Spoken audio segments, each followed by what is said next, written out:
All right. And we are live. Flashpoint What? returns from What? old school. Old school. Shout out to our man, TieGuy Travis. He's a little busy right He's now. currently occupied in a different location than usual. Let's just say that. You know, Yeah. the frontiers are really great. The things that he's doing. Yeah. You know, we wanna really support our brother out there as he embarks on new journeys. We may cross paths with him here soon. So, We we'll may see. cross paths with him soon. We'll see how that goes. But otherwise, we still got the cheetah and 2/3 of the last word still with us. How we doing, E? Doing good. It's been an interesting week. We had the response from Joe. We just got a teaser today. We got the weapon balancing. Tomorrow we get an artifact preview. I love Fallout's tweet to that. And he's like, y'all are killing me with these like wrong day tweets. Cause it's like he does his Xur video and it's like his 1 minute video for Xur. Now they're gonna mess the whole thing up. I'm fine because my Xur videos have kind of tanked. Some people are like, please don't stop. And I'm like, you don't know how bad the numbers on these things are for me. Everybody else is taking the thunder on Xur. So there's some point I'm probably gonna hang that up. Just because it doesn't do that much for the channel anymore. Like I haven't seen one, like occasionally they would peak up to like, hey, 10K for like a Xur video. I'm like, all right, that's solid. Like haven't been doing that in a hot minute. So it's been rough. There's a lot of them out there. There's a lot of Xur. It's just saturation. So stick to some of Yes. my other stuff. But on a completely different note, I don't know how many of you saw the whole Kuj thread, the armchair developer post that he had. And then is this in response to which one was this? Because there's so many developer threads. it was about it was about making maps and this whole speculation of how many people and all this stuff. And it was like, I know Sea of Stars is not that far away too. If I manage to get a chance to play that early as well, I'm in a whole world of trouble. We'll get to why later, or maybe next time. Who knows? But basically, what happened was content creator. He's an engineer, like he is a actual engineer for like aerospace or who knows. I think, and he's a fellow Jayhawk, so it's like always going to be a little bit biased because shout out to KU. He posted the thread, but it's all speculation of the X number of people are at the studio, could take this one, what it takes to make, and it was like, who could be making maps? Because it's all about, okay, the studio's not designed to make maps, and then in response to that, a gentleman named Alexis, goes by PR4GLIK, but it's Alexis. He's French, spoke to him. Okay. And basically what had happened, he did a whole thread to kind of do, I mean, you can only know so much unless you're in the studio, but as an abstract with his background in development, he did kind of an estimation of what it would take to be like level designers doing this and then artists and the actual process of what it takes to go through to make a map. He did that thread, and then Brendan Thorne, I don't know if you remember him. He was on the Raids and Dungeons team. Now yes, I remember the name. Yes, and then I do remember. I think he went to, can't remember if he went to Riot, and then I think he's actually back at Bungie now. He replied and was like, hey, this is a great read. So I had seen it, and then when him saying that, I was like, all right, trust Brendan. He's been around too. And when he says it's a great thread, I read through the whole thing, and I was like, the perspective of what it takes to make a map is a lot more than people think. So what happened was I reached out to him and asked him, I was like, hey, would you be up for a chat? I talked to him for 2 hours today. Oh, that's what's up. I love this. Like literally just like sat down and kind of went through his history. He grew up in France. So he's from France, got his history there, like his game dev journey of what he went through. Did quite a bit on like Rainbow Six and been through some Ubisoft properties and then done some consulting. Like old school Rainbow Six. I'm just curious. No, Siege, like Rainbow Six Siege. Oh, Siege. Oh, yeah, that's popping. Yeah, they got maps. But he was early on when it wasn't that successful, and then he was part of the live team that has helped make it what it is now. He's gone from there. He got snatched up by NetEase, worked at Tencent. So it was like, and kind of more in consulting and kind of like helping, different teams get through roadblocks. And now he's kind of doing some different stuff. Kind of also explained like funding for games, like with the Web3 bust. Investors aren't so much on funding right now. So kind of like in what everything's at. So we talked about a lot of different things. But we went pretty hard on what it is like designing a level and like game development and also like some finances, talked about microtransactions. We talked about Game Pass. We talked about a whole bunch of different stuff. So that is going to be a bonus episode for the last word. You guys will see it on audio and video on the same day. I'll make sure I time it right. And I don't know if it's going to be when. I'm gonna try and probably drop it this weekend, maybe Sunday or something, just to give the podcast some time to breathe as well. But it is about a 2-hour show, and then I got to figure out a good thumbnail to make it pop. But it was a fun chat, and he was as forthcoming as he could be, but honestly gave me a lot of information. So I love talking to devs, and I know you do too. Like, I love it. I mean, as a gamer, if you've been around enough, you're like, oh, this is a fun game, punch, like shoot, whatever. It's like when you sit there and look at it and be like, all right, what did it take to make that? And then it's like, that is not my forte, and the amount of people, teams, and other things that it takes to build a game. And most of the time, it is like, I mean, we mentioned the stuff about, porting maps from one to the other. I will tell you, unless that thing is like Unreal 4 to 5, that sounds like a royal pain in the butt. Like the porting of, like, even in Destiny, for like the porting of the maps from one engine to like their new polished one, he's like, that's not gonna be that easy. So it's not all you got to do is no. I mean, but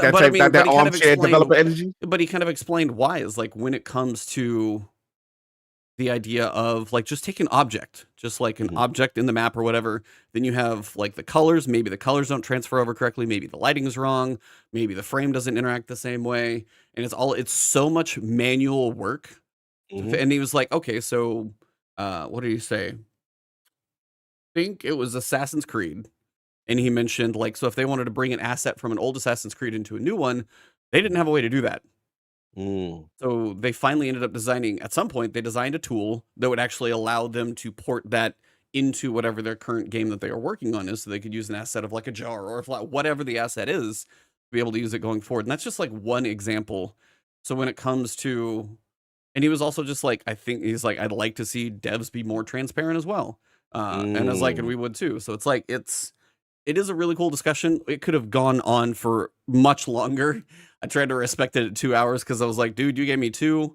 Kind of want to like find some place to wrap this thing up, but I could have been talking to him for much longer. We still talked like 20 minutes after I ended the recording. The show. That's for the good ones. Those are the good ones when you get that nice healthy discussion. He's actually going to be a speaker at Gamescom, so he's going to be doing stuff over there in Cologne. Right. So look at you with the investigative journalism. I wasn't even investigative journalism. That was just literally a dev interview.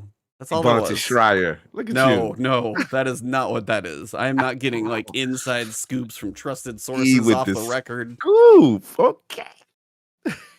I'm messing with you. That is good stuff because we, as gamers, look, I'm guilty of it as well. We all are. I mean, we all think a lot of these things are low lift, and the reality behind getting these actual shipped and the process to programming it and making it live is a whole different thing. We still have our gripes, and I still think are legitimate on some things, though. But it's cool to hear from people who actually do the work to see the scope of it and see what's going on. So that's dope. Yeah. So between that, been dabbling in a little bit in Dave the Diver. I did some Last Wish farming while I could because I was worried about what timing was going to be coming up. Some of that seems to be panning out, so we will see. I don't envy somebody like, say, Maddie right now. Yeah, Maddie's got like, because I know he got one that I would love to have. Yes. Different. Oh, another one. Yes. That I know which one you're talking about. Yes. So that's already like just 2 that overlap. And then I also know Mortals of Avium, Sea of Stars, and then for us stupid people, Destiny. Yes. Like all of that stuff at the same time. And then you get to October and we do it all over again with Lords of the Fallen, Forza, Spider-Man, and there's like 3 more that I'm forgetting or more. And I think Paris had a good tweet with that list. And I'm just like, dude, my buddy was just like, did all of COVID dump into 1 year? And part of me really thinks that's like part of it. Just the timing of everything, the delays is finally coming in now. And that's 2023 will be a year of the ages for gaming. Like no question in my mind. It is shaping up. I mean, bro, we forgetting. I know you're not like a hardcore, fighting, but it's huge. Year we got Street Fighter 6, the return to glory, and a Mortal Kombat 1 that looks absolutely spectacular, dropping in the same month of September. It's crazy right now. Tekken, I know you've done a little couple betas on that one. Like it'll probably be next year, as you've probably said. Which makes sense. Gives a little time to breathe, but. Thank God, please be next year. But yeah, bro, this year is crazy. And like I said, October, we just talked about that. There's rumors of maybe Stalker sneaks in December. We don't know yet. There is a ton of stuff going on. Yeah. Like November. I thought it was November, but yeah, this literally could be one of the greatest years in gaming. Like it's that insane. Yeah, and somewhere in there, we all try and keep our heads down and play Destiny as much as we can still. Yeah, Destiny was come out with new stuff. Crazy. Yeah, so Destiny's like, we're still here. We still play. Yep, absolutely. And speaking of that, the week started interesting. It started with a very real video from Joe. So the game director, Joe Blackburn, started with just put out a tweet. He's like, hey, do you guys want to chat for like 15 minutes? This is not a produced video. This is like Cog and I sitting in the office with a webcam on, and he has like a notebook of notes of stuff to go through, and is like, all right, let's talk. Yeah. I mean, honestly, like some people have said they would like to see that type of communication more. I think a state of the game might be long, because I have read some of those things for my videos, and I'm like, I don't need Joe talking for an hour. It's like, I would love to see that type of discussion with maybe multiple devs and a little bit of real but edited talk. Right. And then maybe like an article to follow up, but I don't know if the whole state. I like the energy though. I will say the energy from Joe was real. Like that's one of those moments you're like, hate what happened or not, like whether it's like you don't enjoy the state of the game, you're not a fan of PvP, those are allowed things to have. That is a real person who wants to do the best that they can. That's what I see in that video. What did you get from it, just kind of an overall? Look, I came in, I'm gonna be brutally honest, like after state of the game, and you know me, I try to be level-headed. Oh, I know. I try, I really do. I was really angry, and even coming in, I'm like, I'm trying. Right, what they doing? Like, you sent me the tweet, and I'm like, let me see what this is about, right? And my anger is high, and when I'm watching him, I'm like, this is a person who is literally putting himself in front of a camera. Clearly, he knows the tomatoes and the vitriol that is about to come. Like we know that. Clearly, this is an uncomfortable situation, and I just tried to listen. Now, in the beginning, I did feel a little long-winded as he was trying to get through his points. But in defense to him, this is unscripted. This is unedited. This is, I get it. He's not a streamer. He's not. Right. This is not what he does. He's, they're used to putting a blog of text, fully typed out and edited, previewed, and so on and so forth. So my whole thing was, I'm still mad. I'm not hearing what I need to hear yet within the first 5 minutes. So the vibe I got was, okay, we messed up. So my thing was, what are we going to do? And as it went on, I'm like, okay, and I don't know if we want to get into the specific points. We can just roll right in. Yeah, I think for me, the key was, okay, what are you going to do? Because clearly the disconnect here is you guys have over-monetized.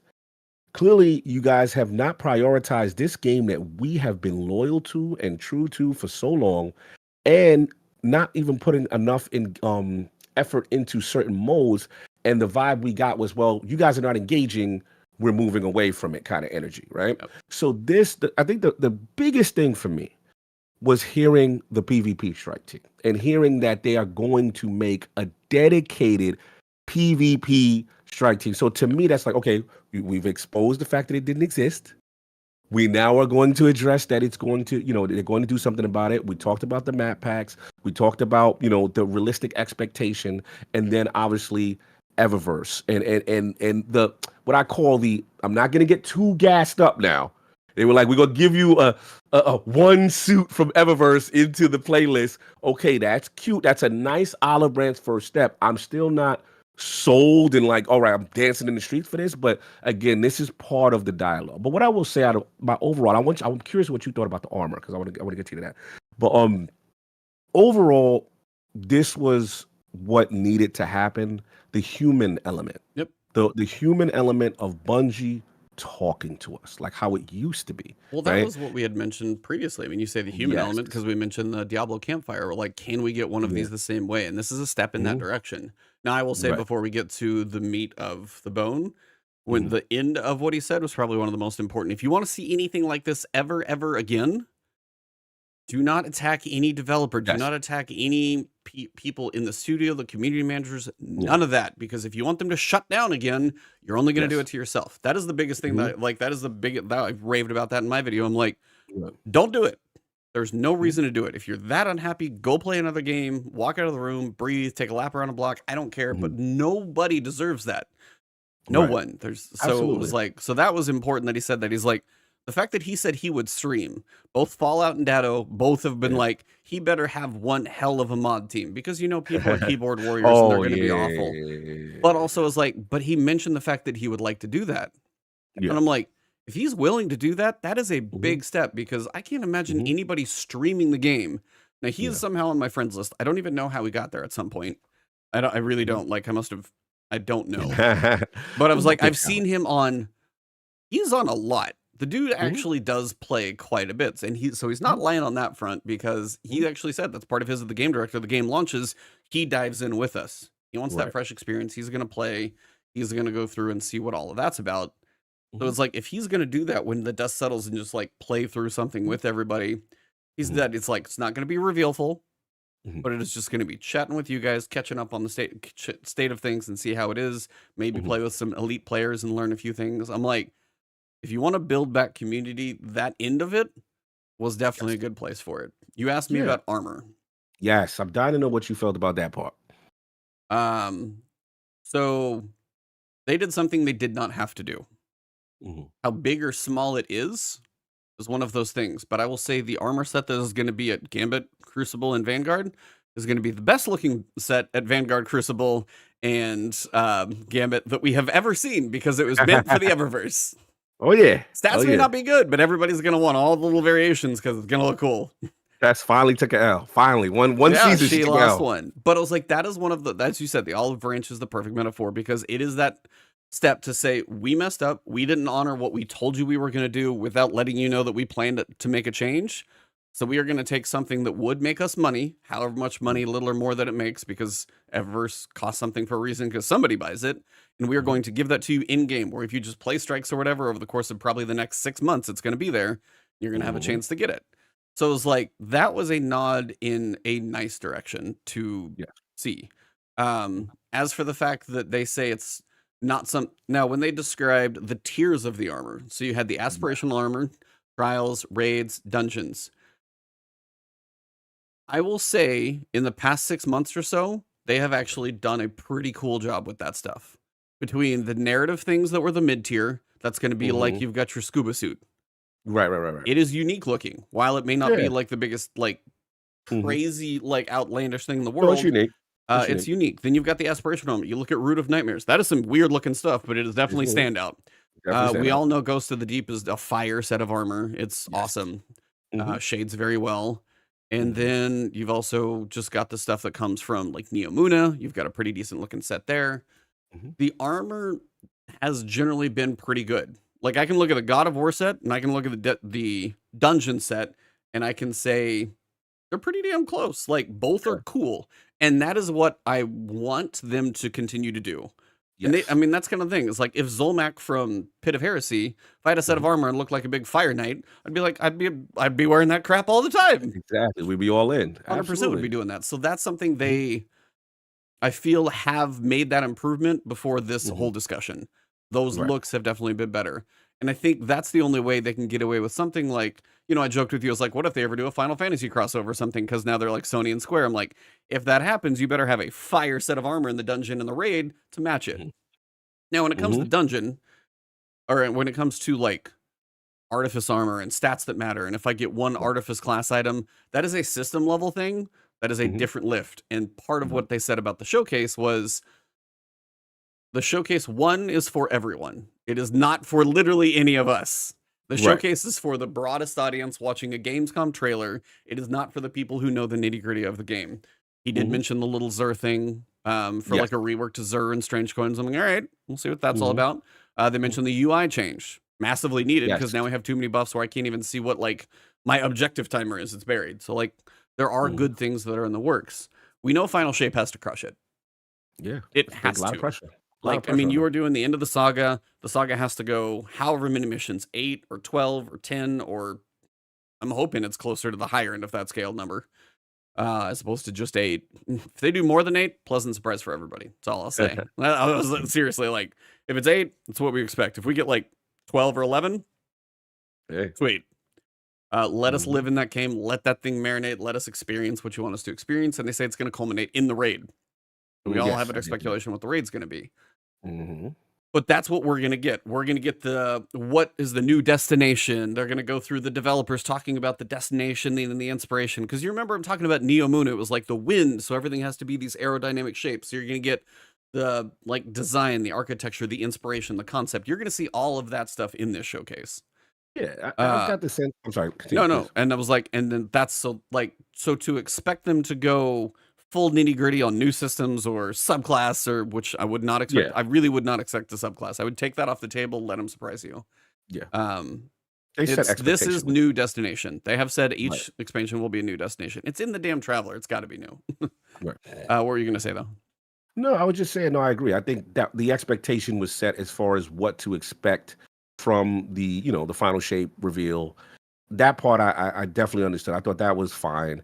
Again, I'm not trying to be difficult or trying to be hard here. Like, this was extremely difficult for them to do. Clearly, this went up top, in my opinion. Corporate up top, they have to come and speak to us, because at the end of the day, I feel like we won in this set, not by attacking developers, but we won by voicing our displeasure with our engagement, because I was looking Destiny numbers. Yeah. Gradually going down. It's been a unified effort that we are not happy. So I think this, to me, is the ultimate. Okay, we need to do something, because again, it just felt like we were being taken for granted, and it just felt like we weren't being talked to. So again, these are the first. But I want to be clear though. I need to still see more. Like, this is nice. Oh no, this is a step. This is a step on the journey. Yep. Exactly. Like, this is not. Oh. It's all good. We're back, guys. Hugs. Like, this is, you cheated. You got caught cheating. Wow. No, this is how I'm taking it. No. Marathon is the new hotness. We was the loyal, boyfriend or whatever. And you saw the new thing, and now all of a sudden... these analogies when I listen to Defining Duke. Maddie can't keep a straight face either. They're hilarious. Bro, that's how I felt. And it was just like, you really got to, baby, one more chance. This is what this is. The cookies, the chocolates, the dates. We need to feel special, because that's how this was. But salute to all jokes aside, though. Salute to Joe. I know that was not easy, just on a human level. Yeah, no. On a human level. Yep.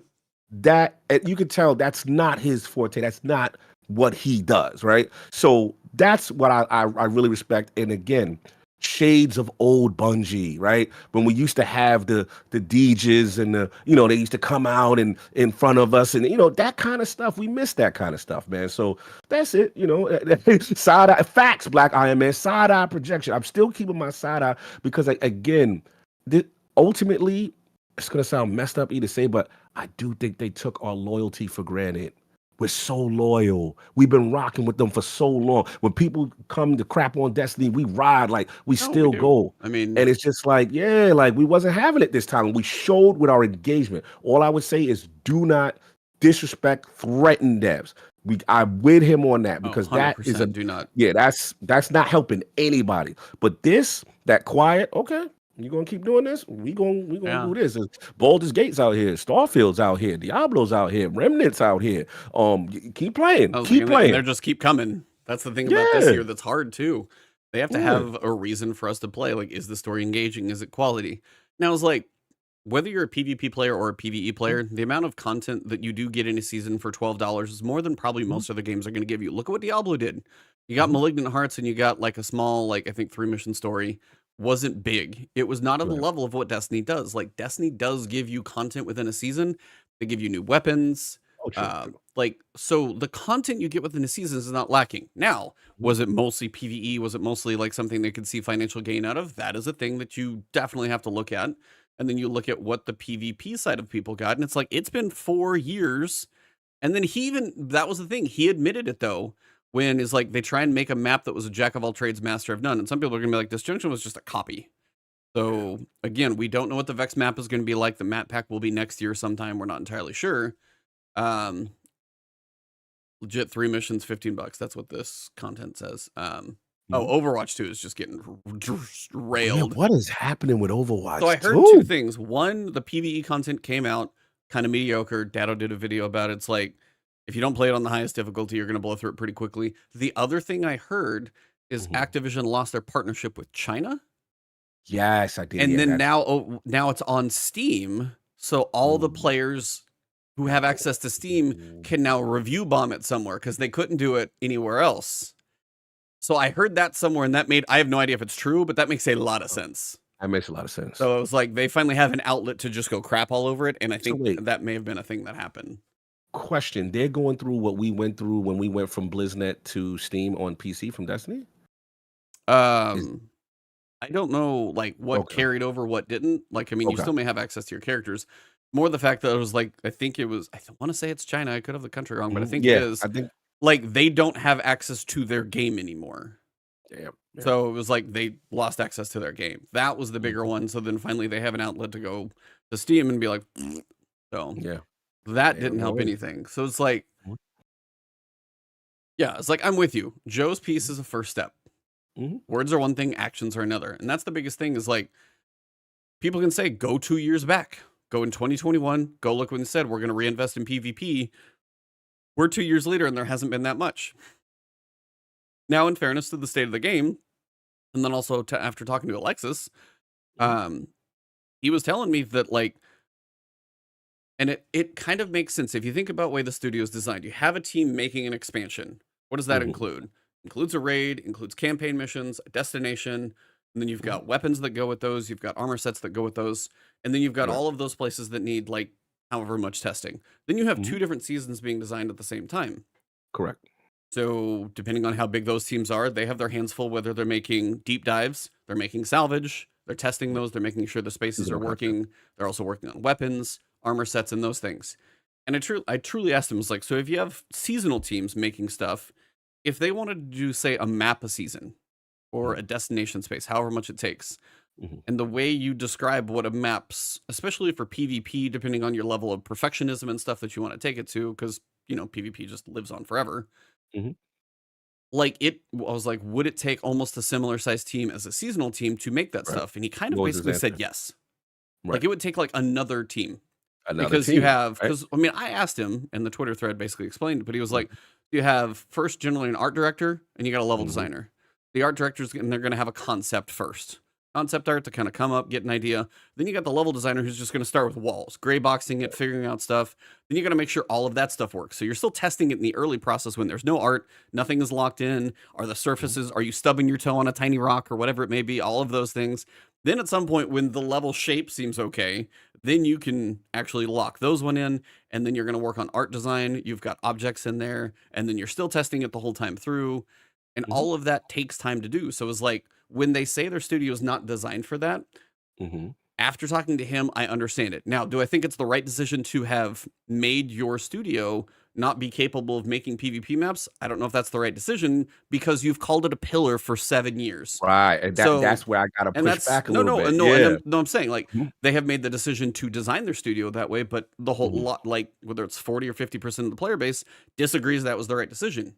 Now, that was a decision, I guarantee you, that was made higher up. That was not made by the Crucible team. Of course. And that's, again, a financial, data-driven, whatever it may be. Of course. But it's like just the involvement of he was telling me one thing about, like, lighting. You remember Beyond Light, they changed the lighting engine specifically. Yeah, I remember and that's some of the stuff that went in the content vault. And that one stuck out to me because he mentioned, because you picture Rainbow Six Siege, there's, like, verticality, but you also have destructible walls and stuff like that. So their level design is a whole different level of probably weird. Plus the external spaces and the internal spaces, and there's like 3 lanes in like a Destiny map. You can enter the house from 360 degrees. So I mean, their level design was probably a whole different level of fun. But when it came to lighting, he was just like, their lighting engine wasn't easy to work with. Depending on what internal engine you have. This is Bungie specifically. He's talking. No, that was a. Oh, you're talking about the game. Rainbow Six Siege. Which you can imagine for PvP, that's no joke in making an arena. Yeah. And he said the lighting engine was no joke. There was one lady who was like, she was hired on it. She like, that was her specialty, because there would be a point where like, take you have like one light here and you'd want one more in the hallway. But if like somehow the lights, their volumes combine, all of a sudden it like blows out an area and doesn't balance. And he's like, there's points where if you get lighting to work, don't touch it. Nobody touch it. Nobody mess with it. Getting a little crazy. So it's like he designed it. He said it as like, Unreal may have like some universal things in Unity, but it's like any internal engine, it's all spaghetti code. It's all held together by string and duct tape and everything else. He's like, ours was the same way. If we got something to work, you put the 2 pieces of duct tape on the end and you hope it stays there. I mean, he literally described it almost the same way. I get it. And I'm not saying it's an excuse. That's all I'm saying is like when they say it that way, they actually are probably being factual, but that doesn't excuse the fact that the player base has been asking and asking and asking, and you've had years to try and solve that problem.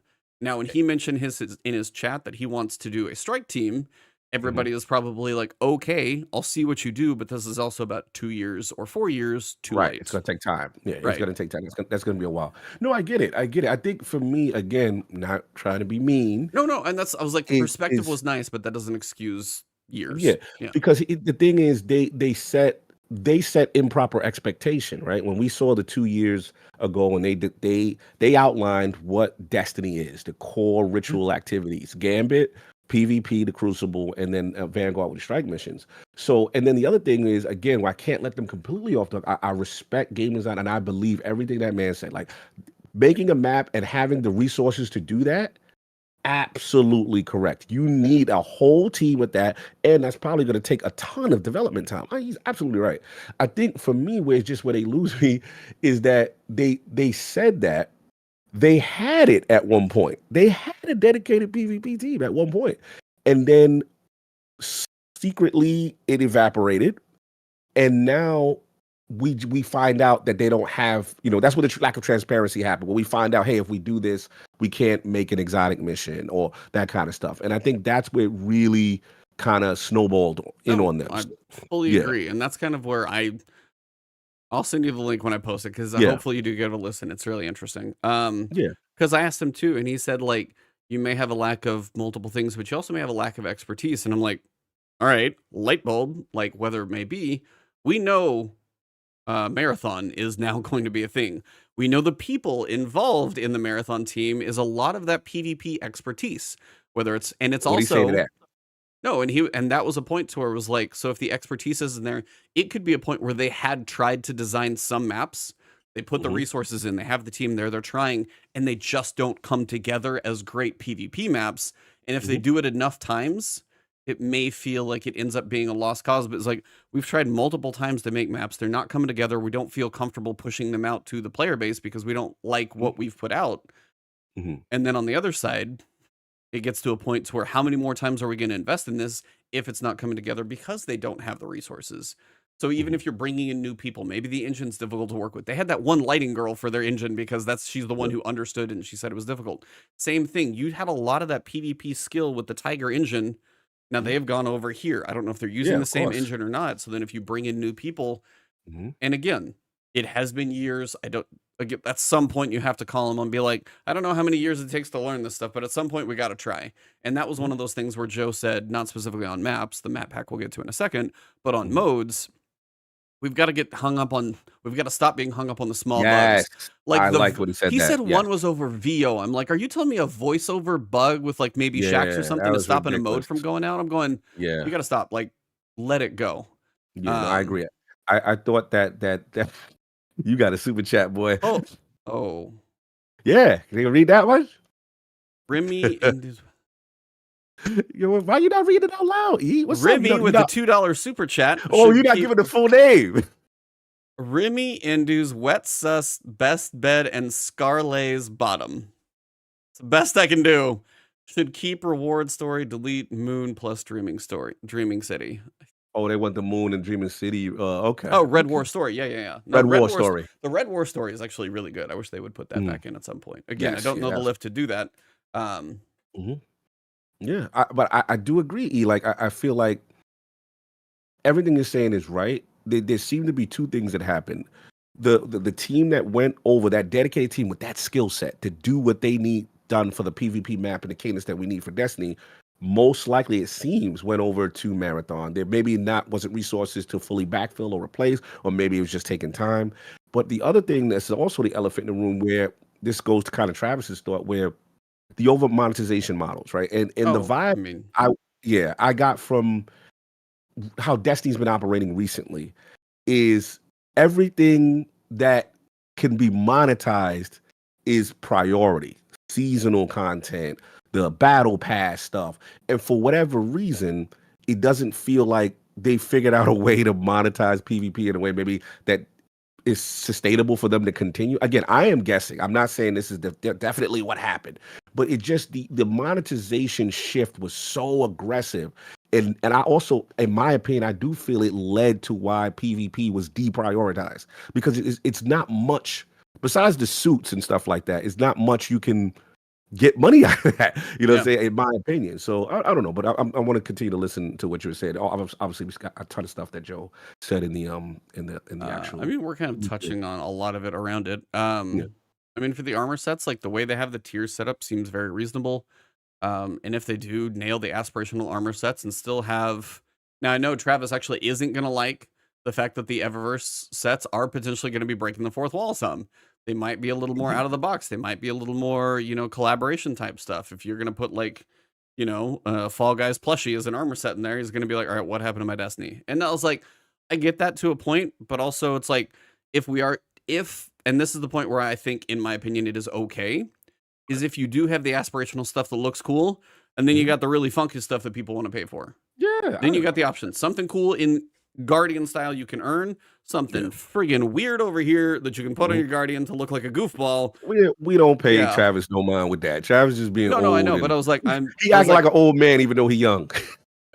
But that's kind of like, if they do both, then I'm okay with the distinction between the two. That's all I was saying. The armor stuff, I can't remember his exact quote, but I can tell you, armor sets, those are not that big of a lift.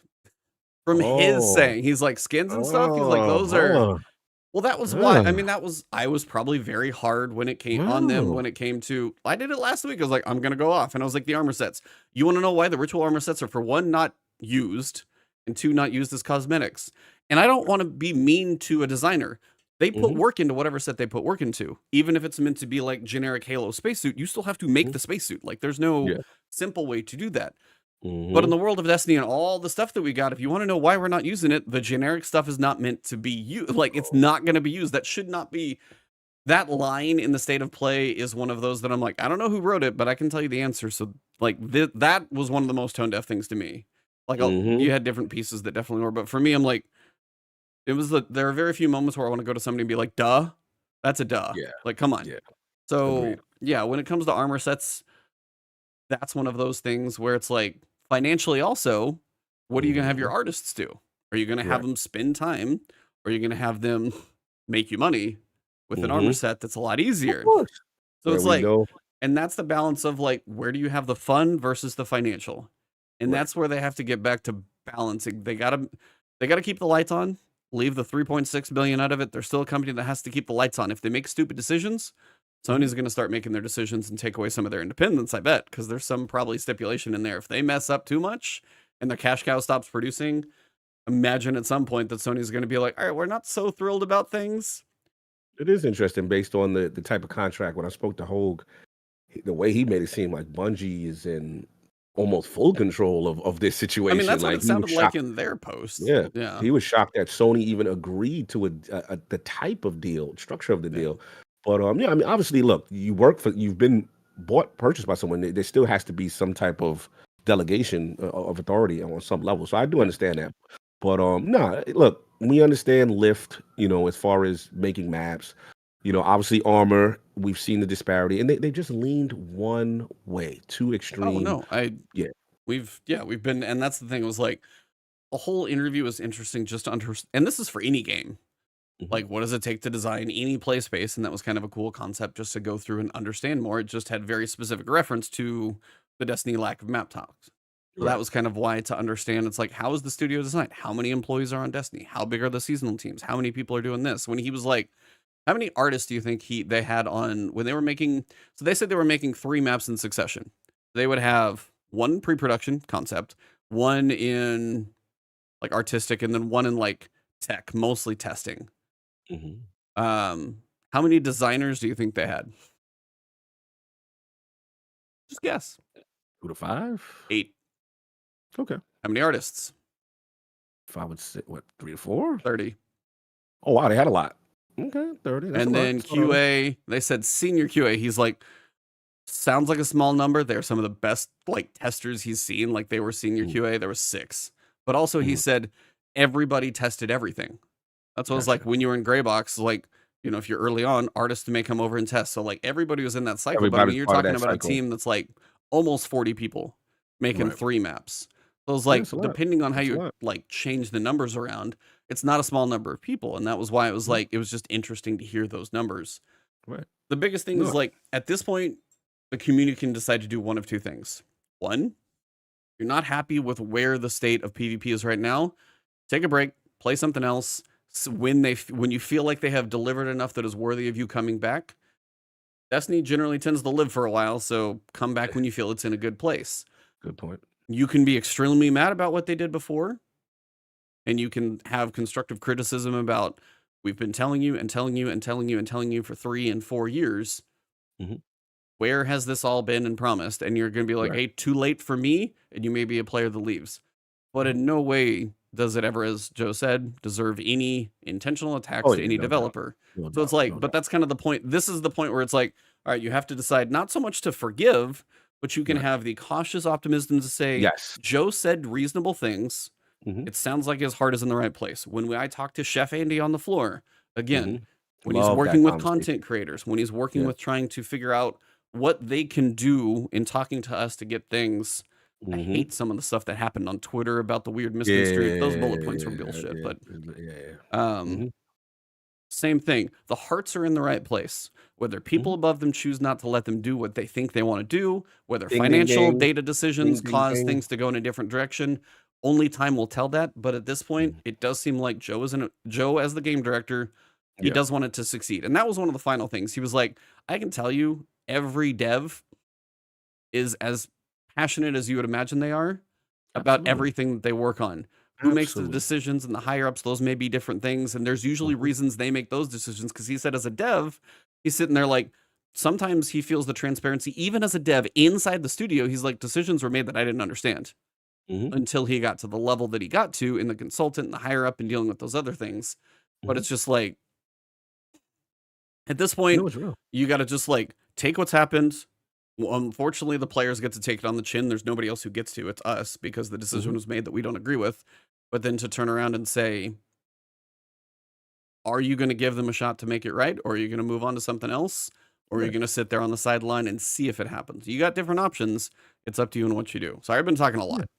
No, absolutely. I think that's what I got out of this. And what I got out of it was, again, olive branch, great first step. Let's open the communication line. Let's be transparent. Let's have the apology that we definitely needed to hear, because how they handled it was wrong. It was definitely not the correct way to go about it. And then now it's a matter of, okay, you have 2 options here. You can sit there and say, okay, you know what?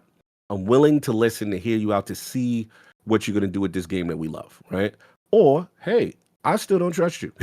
I need to see more, and that's okay too. I think all of it is fine, and however you choose to handle it is okay. I think that for me personally, I'll be honest with you, I didn't see this coming. The only reason why the reason why I have to give him a little credit, a lot of credit, is that I thought after that state of the game, in my mind, final shape is like what, a week, 2 weeks out. Showcase, yeah. They're gonna go dark, and it's gonna shut up. We're gonna show you a new trailer, and you're gonna love us again anyway, right? That was the old energy. So when you hit me and you're like, "Yo, there's something up," but like I was like a video. I was like, "What is this?" Very disheveled, poor Joe Blackburn. Like someone woke him up to do something. I'm like, what's going on? They got my man. Give him a little credit. He was probably a little more put together than just woke up. I mean, you could clearly tell this man doesn't do this. So I was just okay. That for sure. 100. Yeah, I agree. So I was just like, all right, let me see what's going on. I'm trying to keep my anger together. You know what I'm saying? I'm trying to be better cog, better person, calm. And I'm listening. And I'm like, you know what?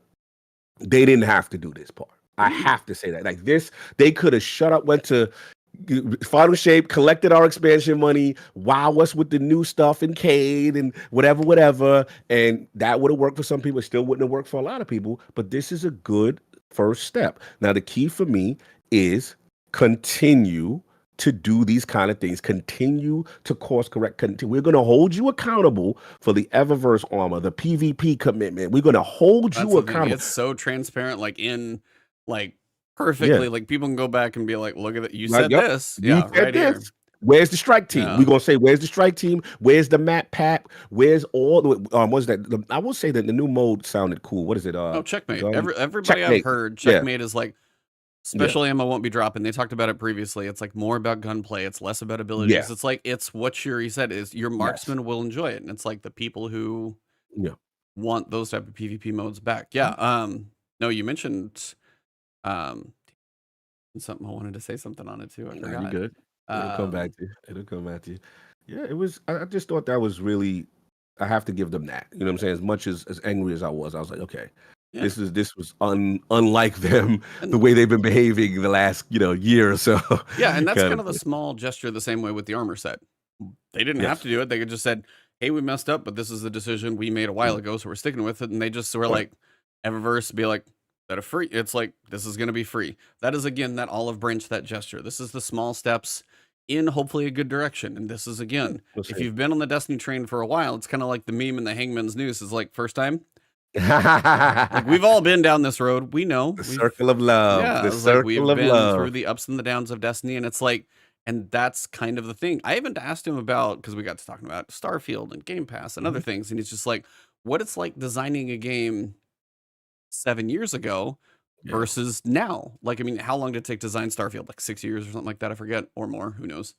What it's like designing a game then, and then when you launch it, the state of the games industry, the state of what you've learned, the state of engines, the state of technology, all of that stuff's going to be different when Bethesda turns around and has to work on Elder Scrolls 6. That's the next big thing they're going to do. And that whole process is going to be a completely different animal from so much as that's transpired. It's going to be different. So it's like Bungie has managed to like see the live service, and they've managed to turn their studio into something that can support live service. In a company that probably puts out the most live service content, probably second to Fortnite, because Fortnite has, well, Fortnite money. So, and you can make the excuse that when Bungie is, again, not completely defending them, but what they're doing on a seasonal level, from a weapon, from a map, from a raid, from a, like, it is a lot of content as far as from a development standpoint. Whereas Fortnite, not saying that they make new I guess they change the map, they add new characters, but like making exotics, making dungeons, making raids, that's a lot of lift. I won't take that away from them. Like, and the way guns feel, and again, 3 components to a game. I completely understand that. Yeah. And that's just like, none of this stuff is easy, but also as a player, as we've said many times, it's not our problem to a point. It's your choice. But he also mentioned at a point where, I mean, Glad put the video out. It's like, at some point, if you've been playing a game like, say, World of Warcraft, been playing it for 7 years, maybe this game isn't for me anymore. I try to tell people that. And that's a hard one, because like whether they get the big spikes of newer players and the hardcore, it's not so much for them. Your hardcore PvP maybe wanted something a little bit more like, and checkmate be a modifier that gives them an option to have a bit more of a hardcore, less ability chaos, like a bit more about your gunplay. And that's something, but people have asked about that stuff forever. And I asked him, I was like, what is the difference of, the one question I meant to ask him that I probably forgot to, was like, what's the difference of making a mode versus making a map? And he's like, dude, mode's way easier. Right. And to be honest, I was getting a little annoyed in prior TWABs where they kept talking about all these new modes they're asking. And I felt like Destiny, it's not like we're starving for modes. Yeah. You know what I'm saying, per se. But that's the easier one to make. And I even had that speculation too, because I mean, he said you can make a level, then you're just setting up the dials and turning, you could have spawn points and stuff like that. But it's like, if the space is there, how you use it, that's why I've always wanted custom game modes. I would die for those. Like, and that's why we've made up game modes that I'm not saying I could program, because I don't know code or their engine, but also as like the concept of the game mode, it's like you could probably put together in much quicker time. So the fact that they're not at least going to be hamstrung by like the tiny bugs and be like more modes to have a little bit more fun with is a good thing if they're not stuck by them. But yeah, looking the map, forward to like the map pack I will be curious, because also instead of Jack of all trades, master of none kind of map that we had been getting, now we're going to get 3 or 4 that will be some good for this, some good for this, some good for this. And if that helps with development time, with making maps for specific modes only, and not trying to be a jack of all trades, and then combine that with, okay, we're not going to release a mode until it's so perfect with all of this kind of helps that development time, right? Helps getting that to the player. And again, dedicated PvP strike team. That is huge. Yeah. Now we hopefully the resources involved. It probably was going to take some time, but I'm looking. If we had to guess, we would have say 2024, top of 2024. Maybe we should start seeing the effects of it. Or when do you realistically think we can see the effects of their work? If they're putting the strike team together, now, right? What do you think? 2 seasons I mean, ahead. if it's focused on that, I mean, 23. I figure 22. No, sorry, 25. Season 25 is where I would see it, because final, like what we've got coming now, they're gonna have the season focused on some of the core playlists, and some of that stuff's 23. Like a lot of the next 6 months is nearly locked in anyway. Yeah. Final shape is, in the middle of like making sure this stuff works, but the concepts are kind of there. 23 is far enough out. I would see maybe that as a point to where they could final shape, dust settles, map pack. Maybe they could do that in 9 months from now, because you got season 22, season 23, and final shape. I don't know if I see the map pack before that, because he said in the year of final shape. But 25, season 25 is where I would like to see it as a quick enough gesture that the player base will not be like, all right, where the hell's it at? I think that's the speed you need to knock it at. Now let's ask the real question. With a dedicated PvP strike team and reinvestment to these things that they're saying, what do you see in a world post final shape? Like, do you? That is the biggest question of all, dude. I don't know. We know, but I'm like, I don't know where the hell the story is going to go. Obviously, the raid culmination of everything of the Light and Dark saga. I'm like, okay, now what?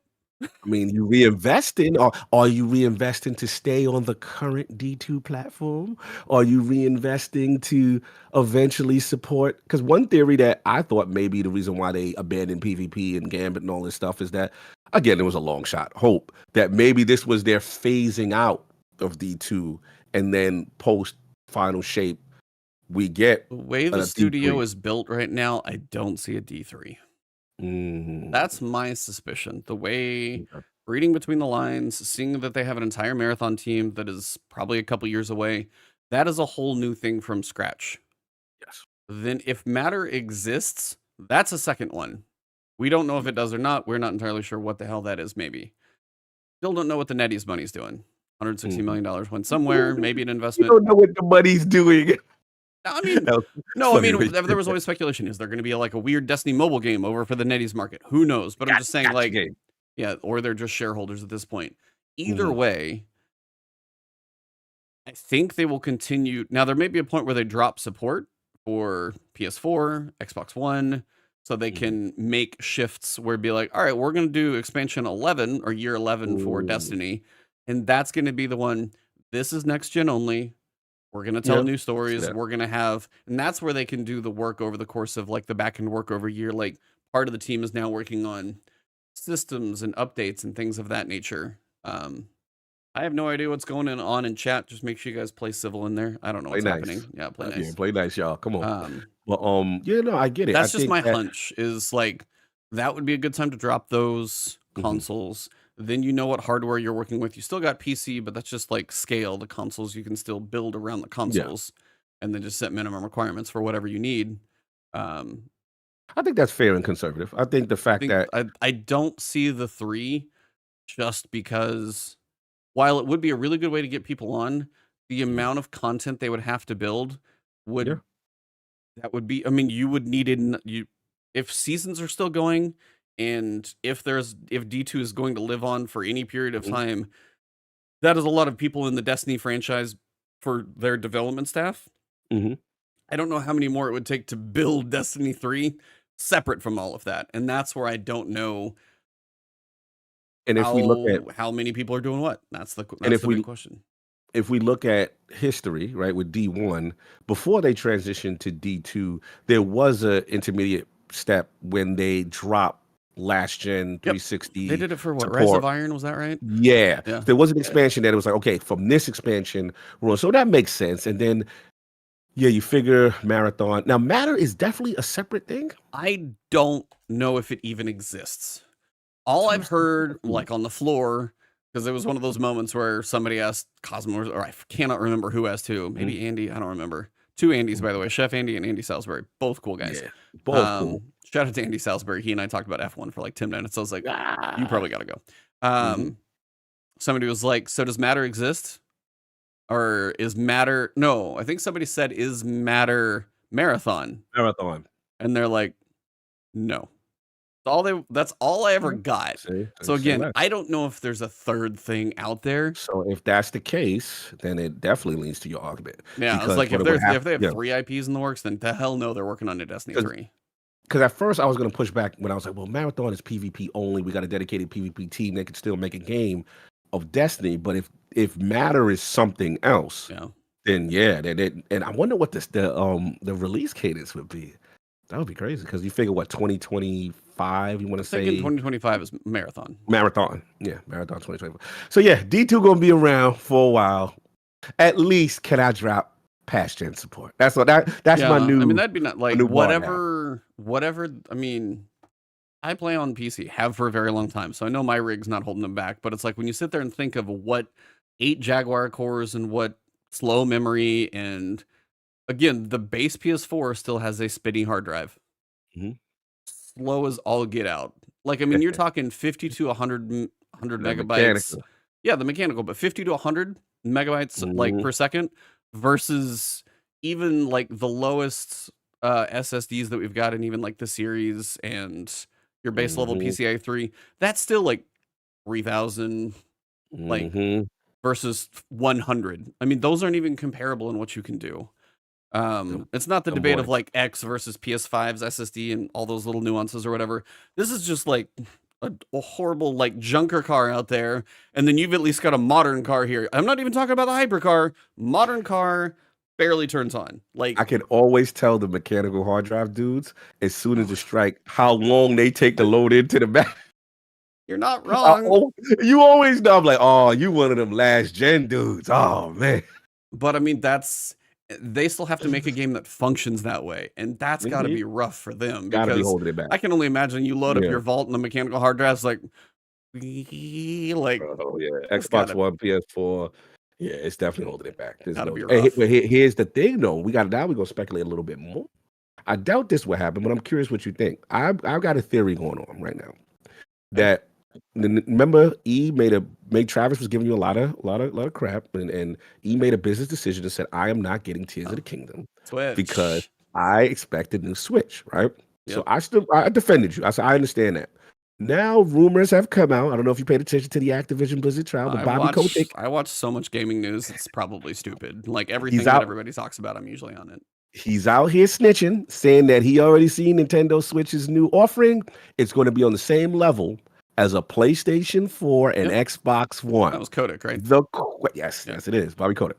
So the question is, with Nintendo Switch now getting Call of Duty, most likely after the ABK deal finalizes, and Destiny liking to expand to other platforms, can you see that scenario where Destiny comes to Nintendo Switch 2? Destiny is literally always online. No, I'm literally thinking through it. They got Warframe. Yeah. They got Warframe, bro. They got Fortnite. I know. Fortnite has enough money to make everything work everywhere. Fortnite has enough money to pull magic. That I believe. I don't see them going Switch. All that user base, millions of money made. You got the new user base. This isn't going on the old Switch. No, the new Switch, right? But we expect it. I expect it to sell well, but it's got to start. Maybe not at launch. Maybe not. Maybe a year into the cycle when MPDs start rolling up, and you know how Nintendo doing them MPDs. New Mario, come on. It's Mario. I forget which one of your co-hosts. Co-hosts Mario, not Mario. Oh yeah, Mario. Please, no Destiny 2 look like Destiny 1 on Switch. Yeah, I was like, that's kind of the thing. Like, corporations want to make money. They look at install base. But I don't. Nintendo's online platform sucks. Their voice chat sucks. Like, they beat to their own drum, and that's fine because they make all the money they need to. That's totally fine, and they make fantastic games when they put them out because they do it like, we're going to get one Zelda every 5 years, and it's going to be great, and whatever's next is fine.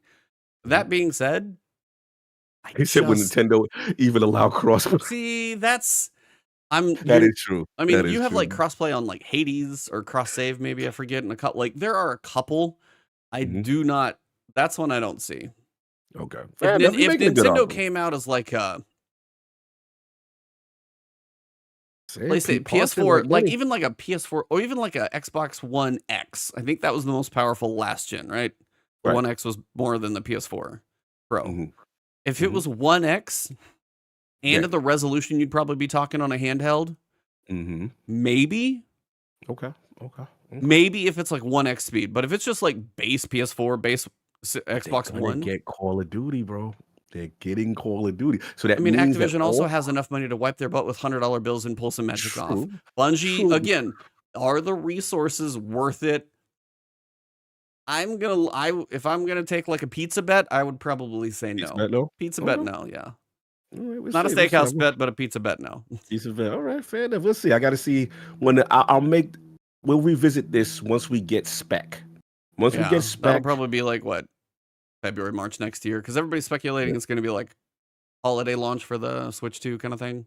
Possible, yeah. I know Nintendo. I'm going to be at PAX West in a couple weeks, and surprisingly, Nintendo's going to have this big presence there. So I don't know what that means, but not alluding to anything. Pikmin 4 is out, right? Yeah, I think and outside of Super Mario Wonder and Super Mario RPG Remake, which both sound cool, I'm like, how much more are you going to be like? Yeah. Hold on. And no, the One X is not more powerful than the Series. No. I was saying the one of the previous generation, like PS4, PS4 Pro, Xbox One, Xbox One X. The Xbox One X was the most powerful of those four. That's what I was saying. Xbox One X doesn't even touch the Series S. Correct. Different animals, different architecture. This would be interesting. I'm curious to see how things go. But you may be right. Bungie, the lift for that may be a little bit too much with Nintendo's policies. Doesn't feel like that would be a priority that would serve them as well, in my opinion. But again, I know corporations want their property as many places as they can, which does make sense. I just don't know if Bungie probably would not go through the effort to be like one of the second people with a shooter, because they want to see what Call of Duty possibly does, numbers, MBD, and other things before they see if a shooter is worth it on there. Absolutely. So. But I will say, the only thing I'll push back slightly is if Call of Duty does take off, they have a fairly stable online. That's a lot of the whole weird. That's stuff. A lot of ifs. They're like Bungie's like let somebody figure that out. Yeah, let somebody else figure that out. If it actually works, then you might get a port team hired. But other than use somebody like not a Nixus, but use somebody who's good at a port, who knows Switch, and be like, all right, I need you to pull off some magic stuff. And the problem is Destiny updates so much. With expansion, there's a lot to it. It's a lot of lift. We'll see. The only other way I would see that too is you'd have to simplify the pricing model. Yes. Because if you're on Switch and you're trying to buy like 17 different things and pop-ups and everything else, then people are going to just, no. Yeah, you would need to simplify, I think, quite a few things. Indeed. On a separate thing, so shout out to Joe. Actions speak louder than words. We will have to see what actions follow the words. But absolutely. I did appreciate it.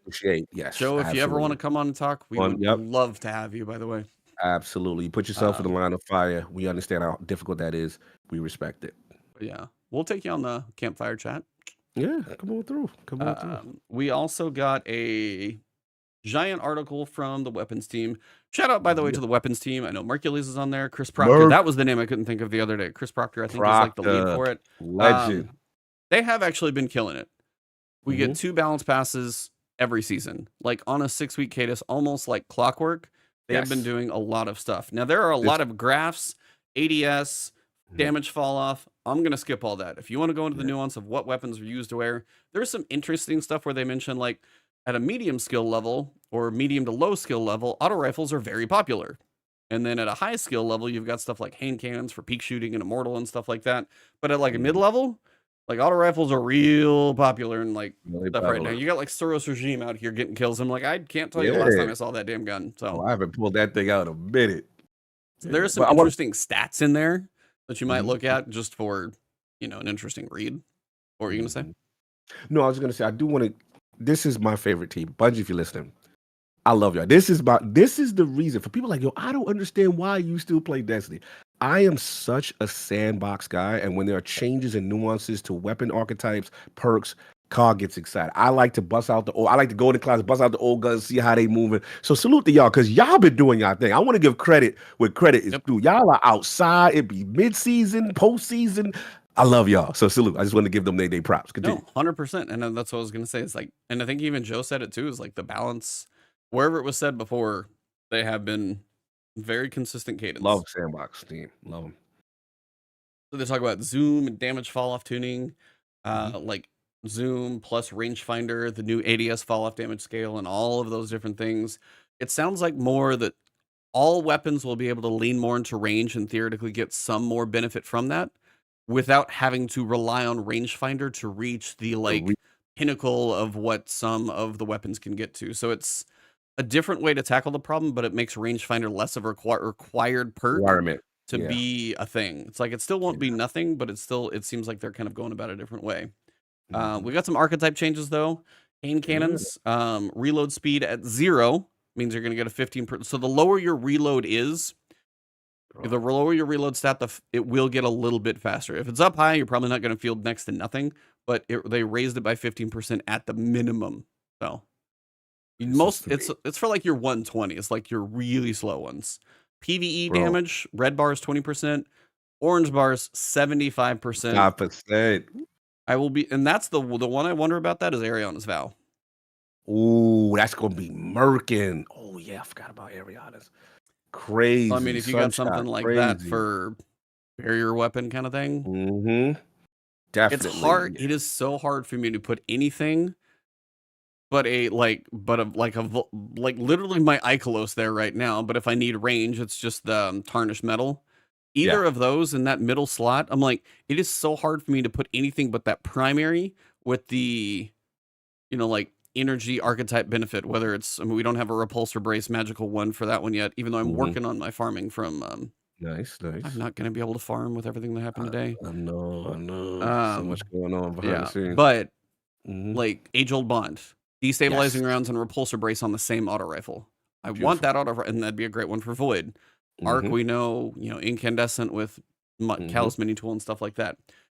It's really hard for me not to use one of those in that slot. And then you've got fusion rifles up top. You've got Riptide with Chill Clip, which did get a little bit of a nerf. You've got Arbalist. You've got your I wish snipers were still a little bit better, but it's like that middle slot doesn't change much. And that's why I'm kind of like, even a hand cannon like Ariana's Vow, maybe, but it's like, I don't know. I mean, for me, I think I could see it working because D1, lo and behold, like hand cannons were my favorite weapon when I first played Destiny because it was such a unique weapon type. And I remember they hit like a truck in D1. And I felt in D2, once they came out, with all these different subfamilies, they just got weaker and weaker. And I think what it is, they became too popular in PvP. And then for some reason, the nerfs translated into PvE. They suck in PvE, yeah. And they just became... when you get a 75% buff, I'm like, come on. Right. So for me, I want that feeling of hitting hard. The reload was a little bit too much of a penalty. 120s, things of that nature. I mean, we found the damn podcast of the last week. That used to be one of my favorite hand cannons. But look, I think there's a shot here. The reason why, I know we'll get into it, is a lot of guys, let's be honest, using the double special flow for reasons. Oh, and that's going away too. Right. So if that now gets a significant nerf, Warlocks, we good. Don't worry about it. We got Centopaths. We good. We good. We ain't got to worry about that type of stuff. I'm still just going to be starving out here. It's fine. But for the other guys, the Titans and the Hunters and all that. No, look, I'm going to give it a shot. I think there may be 75% to. It's a lot. It's a lot. I mean, I'm trying to think. You got Thorn. Malfeasance is definitely going to be putting in. Malfeasance is going to be cooking. Now it's going to be cooking with the catalyst. You go 75% on the majors, not bosses, by the way, but just majors. Yeah, but majors do count as champions. Champions are that weird in between. I mean, that's the thing. I'll have to experiment and see, but that's what you thinking. Okay, so if I put Malfeasance, that's kinetic slot. What's in my middle slot? And I guess that's the other thing. Is Come like. on. You got good old reliable forbearance. You got good old reliable. That one. Yeah. Come on. You got your heavy, whatever legendary you want to use. Are you a retrofit guy? What's your favorite legendary heavy these days? Lately is retrofit. I think it's like level 200. Yeah, would you got the crafted joint with the target lock special one and the no, listen, you gonna be good out here, man. You're gonna be good out here. That's a good Got flow. that one or my Taipan. It's always my go-tos. Taipan for the crits, and then if I just need mass number of bullets, yeah, it's retrofit. Those are my two. I don't really mess too much on the rockets. Grenades still don't seem to be quite worth it. But I could see you developing if you get a good kinetic energy style weapon. I could see you because you're like a guy that like a good anti-barrier weapon. And I could see you using Arianas in the energy. You just need a nice little complement in the kinetic to give you some punch. Yeah. I can see that. Little stuff. You got like a tweak to bow, so the reload animation technically can get a little bit faster. They also improve the projectile velocity. So at farther range, it works more like hit scan, not really SMGs. They fix like a stat display. Sidearms are going to be a little bit weaker in PvP for their kind of base TTK. Pulsar rifles. Speaking of the BXR Battler, I finally got my final red border, and it was a BXR Battler from Dares. I literally have all the Dares weapons craftable now, but that was the final one. I've had no reason to go in there, and then I think the drop rate got weird or whatever. I was doing my 3 to save up all my bounties. I've got my 180 bounties done. Nice. But I got that one in one of my 3 runs I did, and then I turned in a few keys, and I was like, what you going for? Incandescent? What you doing? I don't even know if I'm going to craft the thing. I just wanted the whole process done. I feel that Dares was rough. Try to get those. It's a good feeling weapon though. Most times I pull it out for whatever reason. It is still a good feeling weapon. I just don't. Again, it's like it's got to find a reason, kind of thing. And that's the thing. It's like we see so many. I'm sitting there like I could delete like half of my energy slot weapons just because of the few primaries I do have that are so good. I was like, I don't need most of them. That's a fact. Shotguns. They fixed the impact stat on the comedian. No one cares. Fusion rifles. So this is a weird one because I was listening to Fallout talk about it too because he was doing it live when I was like seeing this. Fixing the issue where Adept Masterworks and enhanced intrinsic perks were decreasing the damage dealt by fusions when they changed the charge time stat. Now I thought that's what was supposed to happen.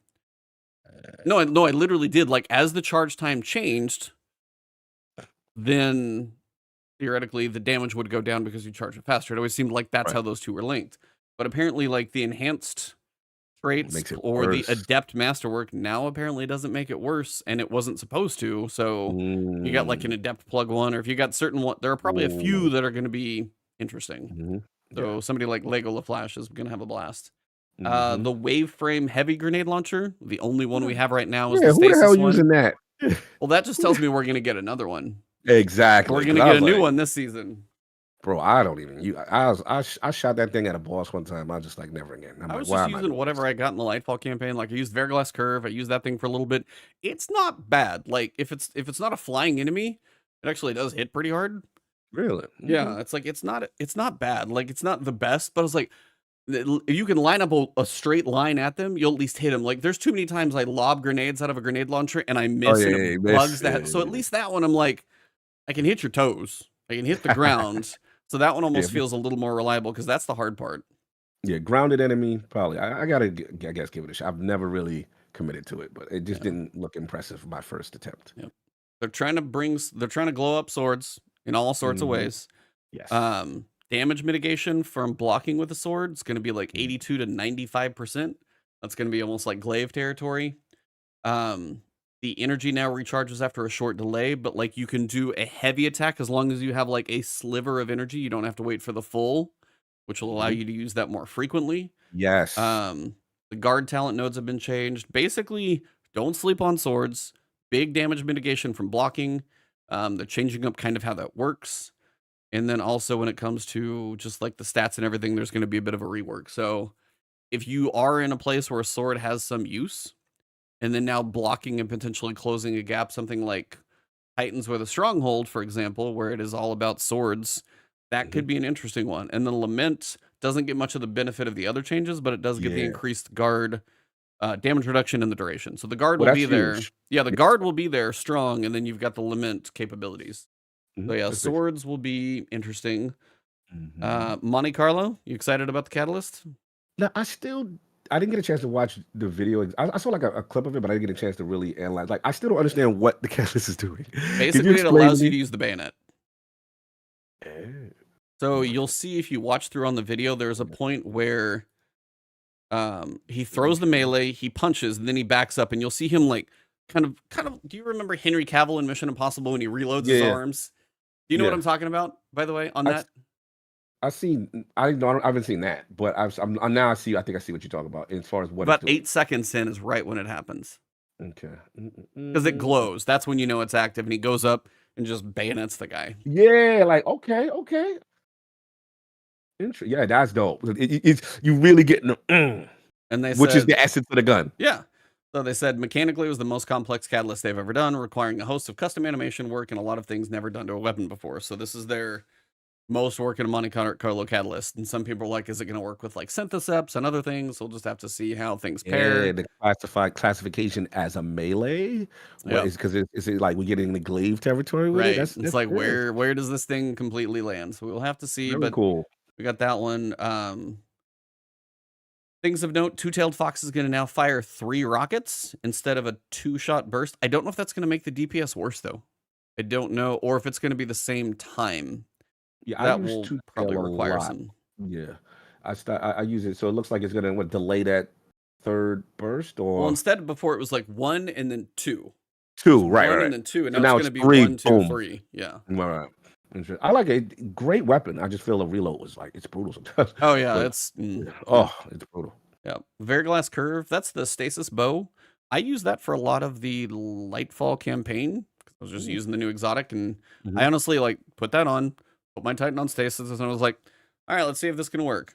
Now it actually would work even better because you got Whisper Fissure detonations now generate the Hail Barrage stacks. The Shiver Quiver now activates when slowing enemies. Also, the slow stacks are up higher. With a Stasis build, that one actually could be fun.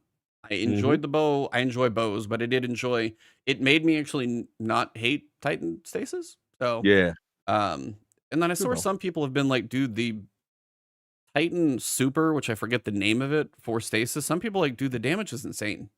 Like if you can do it on like boss dumps and stuff like that, I've heard it's actually really good, but I really haven't put it to use. Okay. Yeah, I was like, I feel like it got buffed at some point. I will say similarly, I've given Nova Warp a shot recently, and I was pleasantly impressed. Nice. Like I was just like, oh, it's really doing damage out here, and with the volatile as well. But it was really doing chunky damage against bosses. So I was like, okay. Yeah. Let's see. Laymanarch. That one's getting some tweaks. It's going to be a lightweight frame, so it hits a little less. The dot is going to be shorter, but similar damage time. PvE going to feel just about the same, just quicker. Not too much changing there. I don't know if this is going to be enough to make Laymanarch not popular in PvP. And I think that was, I was listening to Fallout because PvP dude knows just like, well, doesn't sound like it's going to make it so bad that people don't want to use it. So I guess we'll just have to see if this is enough to stop the annoying people. Just a little less oppressive. This reminds me of the Thorn nerf D1. Yeah. It's still going to have effect. They're trying not to kill it yet, is what they're trying to do. Vex is changing the auto to auto rifle, but they are bumping up the damage by 25% against red bars and majors. So a little stronger in PvE, RPM's a little slower. And this is one of those things where it's like in PvP, the auto rifles are oddly strong right now. I don't know about 360s though. I never liked 360s. I mean that's why they're putting it there. Yeah, bro. Like that was what made Vex dope. Like they're kind of taking it out. So now they're kind of slowly walking it out to the farm right now. Yeah, bro. I had a little flow with that. I would run with Rain of Fire boots and get Radiant.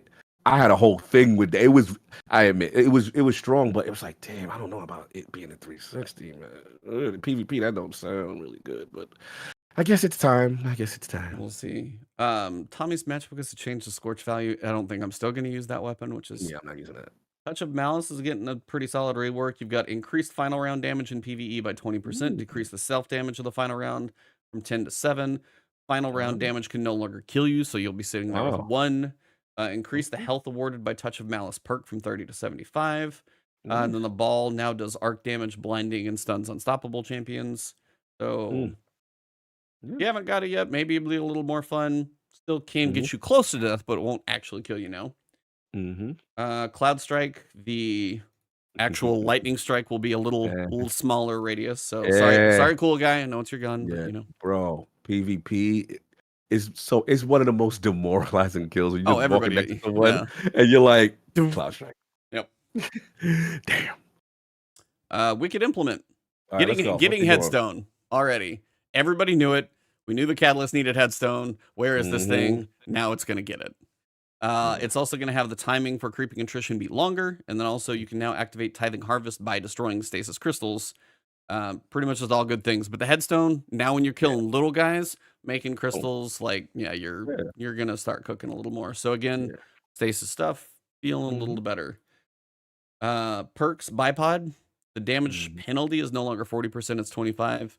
Still don't, somebody did the math. I don't know if it's going to be that good. We'll still have to see. I don't know if that's still going to be the be-all, end-all. But now, at least if you have Bipod, it's not like insta-throwaway. Maybe if you get one, it's like almost there and it's not a craftable thing. Might be worth holding on to. And again, if you ever need to fire, if you have like, Bipod plus Envious Assassin or something like that, you can have like 4 rockets. If you ever need a point where you're like, boom, boom, boom, boom, like that's still probably more than you could do in one quick setting with other stuff without reloading. Envious Assassin is going to be easier to use, which is blowing my mind because I feel like Envious Assassin is like good, powerful, but they're like, there's a time limit when you need to switch to make sure you activate the perk, which I never thought was like really an issue. But apparently it's just going to be better than it was. So I'm curious if that'll get nerfed later. Serious. I got the the Strand 450 with that. It's so good. Oh, I think I know that one by look. I don't know the name of it, but yeah, Strand 450 with that and the one that creates the little guys when you shoot them. Threadlings. Yeah. Threadlings, yeah, it's that. Yeah, I can't think of the name, but it's got almost like wooden texture to it, right? Yeah, okay. I know what you're talking about. Over under, gonna do more damage to shields and stuff of that nature for PvE, and do a little more against woven mail. So just more damage against shields, I guess. So wait, that's sounding like what's the perk? Shield disruption or something like that. Yeah, the one that does more damage against shield. That it was on your. It was on the aggressive. What you're talking about. You know what I'm talking about? Yeah, that's I got an under over volt shot spiral. Okay, I'm gonna test that bad boy out. Under pressure is getting a bit of a nerf on fusion rifles specifically because it's special ammo, so it's always there. A little too strong, so the stability bonus will be there, but the accuracy cone scaler will be less beneficial because under pressure you can voop some people from far away. Shoot to loot will now also interact with orbs of power with your wonderful stuff like explosive payload and kinetic tremors. Chill clip. Flow stacks are going to be down to 40 instead of 60. So your Riptide's going to take 3 shots to freeze instead of 2. And also Bump in the Night, your Stasis rocket launcher, no Wolf Pound interaction anymore. Wolfpack round interaction. So that rocket launcher kind of got shot in a bad way. Yo, we was eating off of that one. Damn. Yep, that's gone. All right. Crafting the Riptide though is going to kill everybody. Riptide, we all use Riptide. I mean, it's the chill will still be there for an overload because you can always instant chill on 1 shot, but the unstop is going to be a little less beneficial now because it's 3 shots. Because it was a 2-purpose champion weapon. Yeah, I mean, it can still do it. It just takes another shot at this point. So that's kind of a balance. To craft or not to craft. So a couple crafting changes. They're not nerfing Suro Chi. Smart. Don't piss everybody off because that's the only place we can do it. They're buffing where you can get weapon progress better. Crucible trials, PvP kills are also going to give you more progress. Dares, Wellspring, Gambit. I love how they put Gambit in there. Platinum score, platinum on Legendary Master Lost Sectors. Cool. They also had an issue where, like, if you were at like 95% progress and you did an activity, you would just go to 100% and no more. Now it's going to be like 5%, and then you're going to roll the whole progress over and be at like 30% on the next side. That was a bug that seems like they fixed. The question I have for you, as we're back to like motes of light, basically, spending currency on the crafting economy changes. Now you can spend enhancement cores, and I think it's enhancement cores and glimmer, and basically boost your weapon up to a level. Now I don't know what it's going to cost, but you craft a new weapon at level 1. There's a new slot on the weapon. You spend X number of cores, you can pump it up to whatever level you want. So theoretically at level 1, you spend your enhancement cores in glimmer, you can now pump it up to say like level 8 if you want the normal set of perks. Right. And then while you're leveling it up, then you would, be working with the normal perks. Basically it allows you to kind of speed boost as high as you want. Yeah. Now it's like Yeah. I was like, what I would do, I would only boost it up to the normal perks, use it for a while with the normal perks. Then when you finally earned the enhanced ones, but I would not pay all the way to enhanced unless you're like trying to do a raid race that day. But if you don't want to just like, oh, these perks suck and I don't want to use it for a while, they are giving you an option to get around that if you want to kind of blast through it with some currency. I mean, I have like 2,000 plus enhancement cores, so I'm probably going to be okay. The newer player, though, I wonder what the cost will be like. So I got to see what the cost is to see if I like, for the overall population, if I feel like it's all right. No, I agree. I think that we have to see what the cost is, agreed. But I do think the idea of it is cool because to me, one of the oppressive parts of crafting is, okay, now I got to stay with these whack perks on level 1. I got to build and build. The level of investment was a lot. And I get it, you're crafting something, but, it depends on what the cost is. What's the cost? We'll see, with that.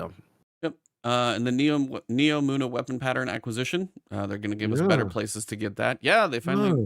There was also some bug where the farther along your deep sight progress you were, the less chance you would actually have one to drop. I'm like, how is that even a thing?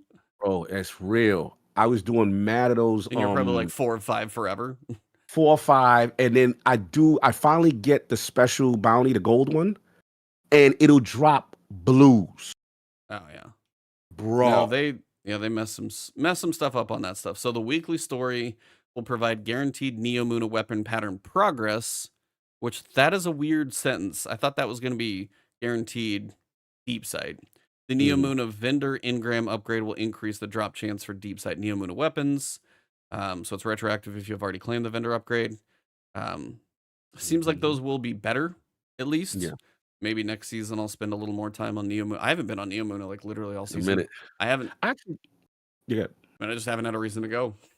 I actually go to test builds to see if they're actually effective because the power level is so much stronger there. So some builds I'm like, oh, this is good. Let me really see, and that's when I kind of test the effectiveness. It's really strong out there. Yeah. So those hopefully should be slightly improved. And then for the TWAB, they are doing Guardians for Maui. Horrible thing that happened out there. Seriously, like the historic town of Lahaina, my wife and I had part of our honeymoon there. Oh, wow. And we saw a magic show, and it's called Warren and Annabelle's. You had this like kind of dinner theater before. You could like call out songs, and this like ghost is playing the piano, kind of like goofy stuff. You do a little mini escape room, kind of like quick thing. Dude, that magic show, because we were on our honeymoon, we told him we got front row, and I kid you not, it's like you and I are sitting at a dinner table, and he is like here, like at the monitor. Blew my mind that close. Just like, I mean, you take a top hat and you pull a bowling ball out of it, and then you do it again, back to back. I mean, he literally took my watch, asking questions around the room, held it for like maybe a minute. He just said, hold the watch. I'm holding it. And he's like, all right, so the time is on the watch. I'm like, how the hell did you do that? Like insane close-up magic, and just was a really good show. Gone. Like one of the oldest giant trees on Maui, this like huge, massive thing. Gone. Like so many homes, so much of everything, just so many people. Like, I think I don't know if it crossed 100 or not, but like 100 people may or more have like lost their lives with what happened over there, because apparently there were no warning signs. So much has gone wrong. So very cool way for the Bungie Foundation, as usual. The site broke. Wow. Enough people wanted to donate. The site broke. Like Jared, shout out to Jared. He was like, well, we'll work on getting it fixed. But yeah, the little donation site broke. But it's got a kind of, it says Malama, which I'm sure means something in Hawaiian. Maui, and a pretty cool, just a nice little emblem. I like the very clean Hawaiian aspect to it. Yeah. I might have to go for the shirt, kind of jamming on it. Yeah, feeling it. Bonus to that one. So you've got that one. So if you're curious about that, definitely make donations. It's going to direct relief, and all of that goes. They've already like everything, just helping people out over there. We get the little showcase teaser. Yeah, got a little teaser. Got some eyeballs. That's a thumbnail. Flying into some things, huh? Flying into the portal. Yeah. We're going in.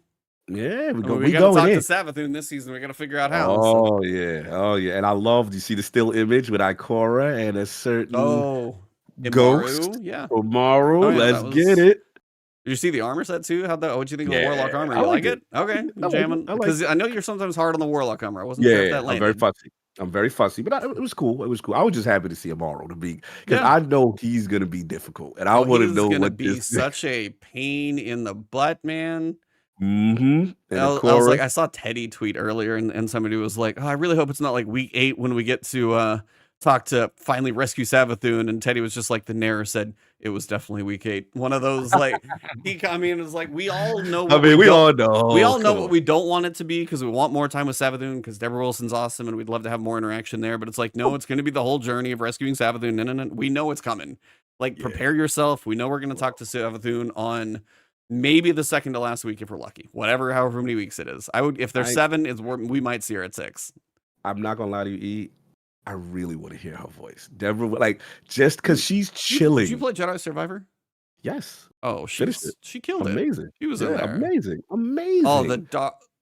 I know. We ain't gonna, for those who, yeah. No, but just one letter, and you're like, that man, that fight, and everything. Powerful. Yeah, like, I can't wait for the third one of that series. Whenever Respawn puts that one out. The thing that I remember, no spoilers, we got you, Austinator. One thing I really appreciate about this season, even though it was long, I loved when we used to talk to her every week in that crystal. Oh yeah, it used to make me uncomfortable. Like, some of the stuff she would say, just. Oh, she was messing with us, boy. When I knew she was peak voice actress is like the dialogue she would have with Mara, and she would get under Mara's skin. And Mara doesn't fold, like she would say the right thing. Well written and well acted, both. Yes, both. So. Shout out to the team. So I need to get my homegirl Deborah Wilson back. Oh, I can't. The sad thing's probably gonna be like 1 week of her. Well, hopefully, if that's the case, though, if she does come back, then 23, maybe we get a little more build up or discussion, and maybe she's part of Final Shape. Like that's where I got to think. If we do get her back, she's got to be around for bigger moments. Then she's got to be here for more. Plague Infected. Yup, that was the text that used to make me uneasy. Wants to talk to her friend, the guard. Oh my god! Yeah, I forgot the way she talked down, man. But here's a question. Yeah, I forgot. When do you think? We know the announcement, but when do you think Keith David jumps in as Zavala? If we had to guess. So his last lines were recorded for this season, right? And that was the last lines that he recorded was for this season. So anything that was in production, when did he pass? Oh man, I'm trying to think. Like, make me sad. Making me I sad. know.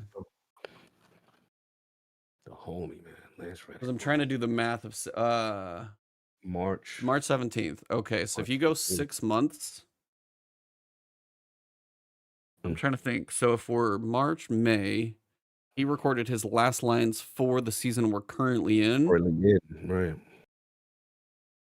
Depending on, because right now it looks like Ikora is going to be involved. Zavala may not be as involved this season.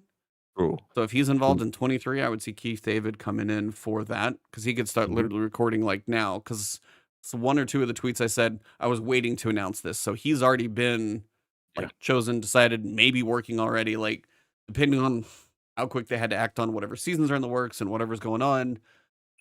I don't know when VO comes into it. Maybe it's later.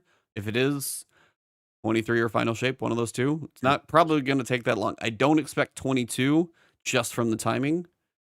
Unless, because they said Zavala was already done. Zavala was a decent part of this season. If it's more around Ikora and maybe a couple of the others, maybe it's a break for Zavala, and then 23 kind of brings more together. Be a guess. And correct me if I'm wrong. Is it true that they will leave Lance's original lines he recorded throughout the game? Yeah, they said his stuff will stay. Yeah, so you'll have both voices in the game, but anything Lance recorded, I think will stay as Lance. Oh, that's awesome. So you got to pay respect to the legend, no doubt. That armor set for the Warlock definitely. But yeah, Amaru's like the ghost, man. Maru's like, he'd been hitting the gym. Like, he's wasn't he the part of the pre-order bonus? Well, I have it. Hold on. Yeah, I think he the pre-order bonus. He a little extra. He definitely hitting it. He's getting his pump on. Biggest ghost outside. Oh, he's got it. Let me see. Oh, he's grabbed it. Don't break it now. Don't you drop water on your PC. There we go. The Witch Queen. You know I gotta. The Witch Queen. No, it's. What was it? What was the pre-order bonus? I thought it was a ghost. It wasn't a ghost. Because Amaru's like the big 6 spike. It's a Hive ghost. It's not a. It's not a moral level. Hive ghost replica with. Yeah, it's just a Hive ghost. Okay. Okay. Like, it's probably in the box, but. Yeah, it looked like him though. Yeah, but it's not exactly. But yeah, it looked like he's got the 2 big up vertical ones. Yeah, and the vertical. Yeah, that's what sets him apart. Amaru. Yeah, he be talking real strong on them comms. He is a sassy man, dude. I forget the voice actors for Amaru. Amaru, IMDb. I think I know who it is in my head, but I'm like, David's.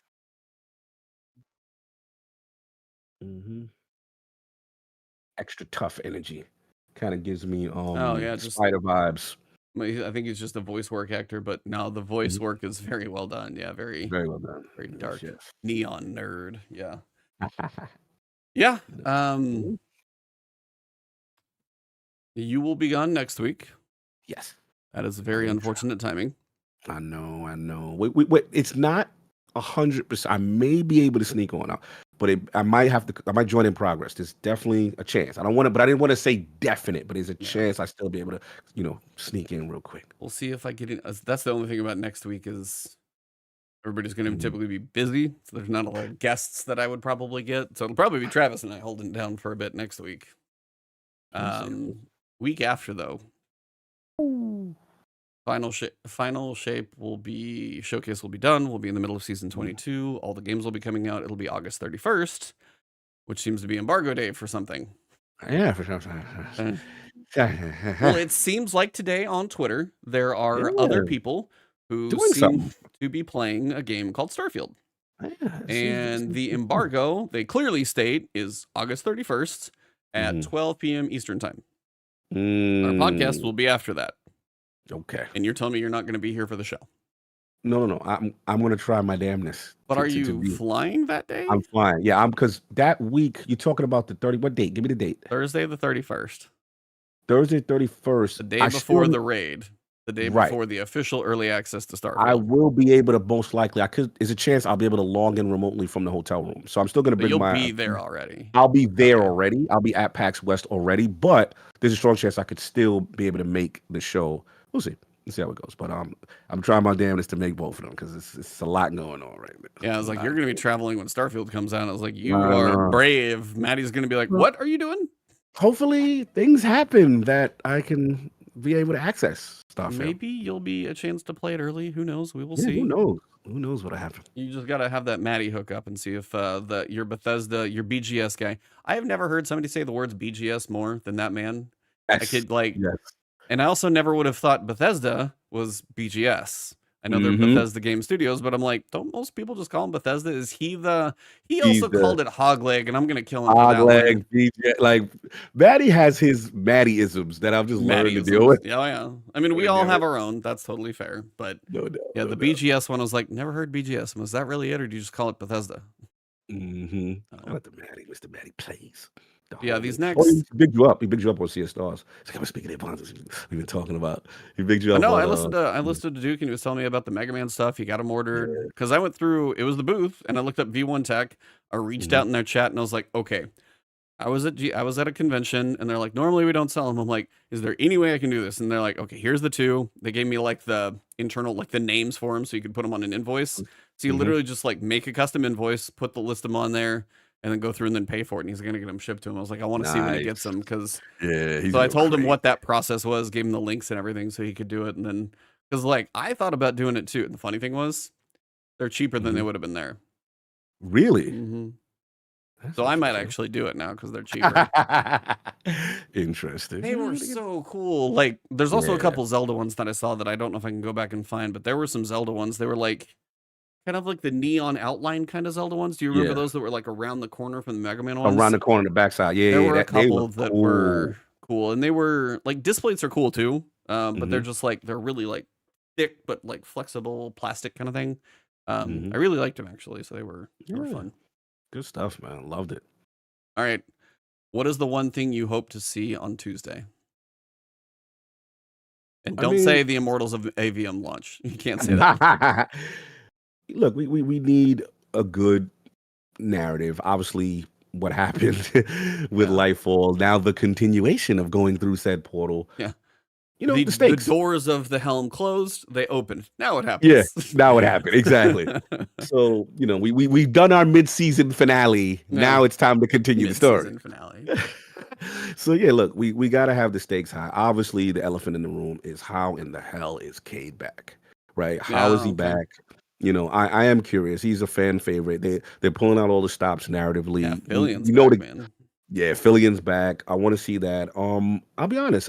Even though I know they said Savathun's role is minor in Final Shape, I do feel she may have some part, He's or gotta maybe have some part. yeah. So I'm curious with that. And then I gotta be honest. Shout out to me. Finally got all the lore. Shout out to Sinister. I got all the lore stuff from the Ghost of the Deep dungeon with Xivu Arath. I got it all done. I thought you had already. Was that? No, not all of them. I was okay. missing. Very powerful stuff. So now, yeah, I got a different feel for Xivu and her loyalty to Oryx and her disgust for Savathun and how things went down. So that now Xivu is becoming more interesting to me. I doubt we get her in the Final Shape stuff, but see, so you think they're saving Xivu for post final? Yeah, I think Xivu is still seasonal. I'm leaning seasonal. That concludes. For some reason, it concludes in like a raid, though. Like it concludes in like, you know, I think that. How do you put her in a raid if it's in a season? Because the only raids we don't get with expansions are reprised. We don't get any seasonal. Yeah, it's always expansion. You're right. No, it's dungeons. Right. We're not getting. No, you're right. We're not getting Witness. Not yet. At least in my opinion. We're getting the Witness. You think we're getting Witness for this one? I think the raid is the Witness. I think that is the raid boss. It's gonna be so because they say the Light and Dark Saga finishes up with the campaign and the raid. They specifically had that part in bold and one of the, I think it was the State of Play. So it's like, and being as the Light and Dark Saga is the Traveler and the Witness, I think that is going to be your main focus. I don't know if Xivu is saved for later, because then that's where that's where you're saying if Savathun's not as big of a deal, then you still got Savathun and Xivu theoretically maybe working post. And if they save that for later, then maybe the Hive Gods are part of the future stories, and the Witness and the Traveler is something we culminate right now. Interesting. Somebody says Xivu might be a storyboard. They better not. Yo, if they do the what's your man? What's the worm god? What's the worm? They do the Zol. They do. We kill Xivu with a strike. Yo, I'ma pass out, dude. You're gonna be seeing. I will tell all of you now. That will knock the entire expansion down a numeral point for me. If you kill Xivu Arath in a strike or a campaign mission, I will be pissed. Xivu Arath, the way the voice lines have been delivered, as it's the only final Hive God that we've got left that is against us right now, because Xivu is mostly out for herself. Or Savathun's mostly out for herself, sorry. But Xivu, really hope that's not true. All right, so we all agree Xivu at minimum has to be a raid boss. She can't be a story. She can a dungeon historically. Nobody of consequence is usually killed. It's usually like a no-name powerful entity in a dungeon. I mean, we killed Savathun in the campaign. True, but we still had to go into. No, we went. Oh, you're right. We went to the. But we didn't kill her. We knew it was the fake out. We knew it was the fake out. She was loose in Hive. Yeah. Yeah, we knew it was the fake out. It is interesting. I don't know how they handle Xivu because I was so impressed. Xivu deserves, because this is so focused on the Witness. I think that's why. If it was an expansion building up towards Xivu Arath, I could see it in a similar way if you could actually have the story play up. But so much has been building to dealing with Asa and going through the Traveler and talking to the Witness and understanding the Witness's history and all of those things. The way like Xivu at the end of the season. Plague Injected just said something real though. Callus in the campaign. Callus was a chump. But it happened. I mean, we bodied Callus in the campaign. We did bodied Callus in the campaign. That's fair. What if this the build up, the Xivu, and then the raid is the Witness? Seasonal content. Like I said. I mean, while that may be true, it's just one of those. Callus was a joke from the first cinematic we saw him in. He was just playing. He was a little bitch like the whole time. He was never anybody just that was really worth our time. He was just a fat slob anyway. Like he was way too opulent for his own good, and you knew as soon as he had like the fifth element, like crap his pants when he talked to the Witness. It's like, oh yeah, all right, yeah. It's like, yeah, you don't really matter. We know that. It's fine. You got your little blow up, but yeah, Callus the clown. Callus the clown. I think Xivu is staying around past final shape. Because I don't think we're just going to finish the Hive, and you got to have the Hive have some leader. Good point. Some reason to be an antagonist, some reason to. I think that's good. That's fair. I would say the one thing I was like, for me, I want to know post final shape. I know they say they're going to focus on the story and all that stuff. They mentioned they were going to talk somewhat about like how the seasonal content style might change and stuff like that. Yeah, Are they going to do 2 seasons plus whatever the expansion season is? Or is it less seasons? Is it seasonal? Is it in mini expansion model? Is it a subscription model? God only knows what all that answer is going to be. But what I want to know is I want you to see I want to see a title card for year 11. If not 12 and 13, but I want to see a title card for year 11 to be like, all right, I got a little hype for that. Like I want to know there's a little like, maybe it's the War God, whatever you want to call it that, or you know, Destiny God of War. Obviously, you got to figure out a different title, but Destiny, Season of the War God, or it's like War of the Hive, or however you want to call it, like something like that with war and something to lean into Xivu. And the other speculation, the narrative team at some point when they did their little discussion, everybody was like, they always mention the Vexer watching the god. They're watching the gods play, and when they're done, whenever the dust settles, then they might get into the mix. So at some point, be down for Vex stuff as well. So you got those two as an option. If you kill off Xivu in the campaign, however you do it, I think it would be wrong. All I'm gonna say. That's my hope. The narrative team is better than that to Xivu. Yeah. So yeah, like I said, more high stakes, Cade, and then boy, Evil Ebontis. Grandma raid boss. No, Eva is Eva. No, Tess. So Evil Ebontis. Yeah, Grandma raid boss. Okay. Grandma, she's outside. So yeah, that's what are your? And we have a new enemy race. Honestly, I'm gonna say no, mostly because the way Joe said it in his little video, he was like, "We're not doing a whole bunch of new systems, stuff like that." Not yet. Yeah, I'll say it. No. What do you want? Oh, I want that year 11 thumbnail. I want that year 11 title card. I want that. I want to know that post final shape, they have a plan for what the future is. Even if it is just 3 title cards that can change, I want to know that future is there. Yeah, fair. That's fair. That's what we learned about. Yeah, final shape. We learned about Nightfall. It's been a while. We've been building to this moment now, but now that we're here, now we want to know it. It's like we only got 6 months left of big stuff. They're gonna know there's more big stuff out there. Yeah, I think they'll do that. How would you feel if Xivu was a raid boss leading up to the Witness, who would be the final boss in the final shape raid? Unless there's a massive story tie-in in the campaign that makes Xivu make sense, that would almost feel more out of place than the actual campaign, in my opinion. Travis could be a guest raid boss. Travis could be a raid boss. He would just do improv and just roast you. And every time he roasts you, you lose, your maximum health goes down slowly. So you're just like losing confidence. Yeah. And silver. You'd lose silver. Oh, that's true. Yeah, you would definitely, he would be constantly vacuuming silver. So it would just be this. And if he gets extra silver from you, he gets life back. Yes. He's self-healing by silver. So really what he looks like, if you've seen the Trolls animated movies, he's like the glitter guy. And then as he contains silver, he just starts to get brighter and brighter. And if the screen gets too bright, then you die because you can't see. He's just too shiny. He's a beast. That's why I don't feel Xivu fits. If it's in a campaign, I feel like it will be Injustice. If it's a random raid boss, like the mid raid bosses have their pieces to them. Because you have like Caretaker, you've got the Planet guy, which I don't even know his name. Those are cool encounters, but I don't feel Xivu's too. Yeah, Xivu's worthy of the end. Yep. Yeah, to put Xivu in a. Yeah, I agree. Xivu deserves like season 11 or year 11 is where I would hope. Yeah, War Priest, that kind of thing. Like those are cool. Golgoroth's cool, but it's not like a god, and that's what I want to see. So, yeah, we should be facing something disciple of the Witness. Exactly. Disciple, and Xivu may be a disciple of the Witness right now, but I agree. Yeah. Yeah, don't disrespect her like that, especially after this amazing lore. Yeah, I mean the voices, voice actors been killing it. So. Yeah, she's amazing. I think. Oh, I wonder how the stream has been because now I'm only going. I wasn't doing my crazy streaming. So I was flex stream. Yeah. So I was just doing so it should be 1440 60, but it's just a lower bit rate right now than last week was like way higher bit rate. But either way, it's been smooth, so it's good. Um, Mm-hmm.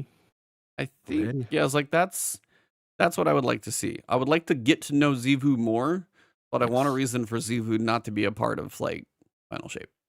Yeah, and just see what they come up with the conflict, and they have to tie in the MacGuffin known as the Veil. We really need a better season 22. Season 22 is gonna have its like one entrance and Veil containment. Season 23 is gonna have one in Veil containment.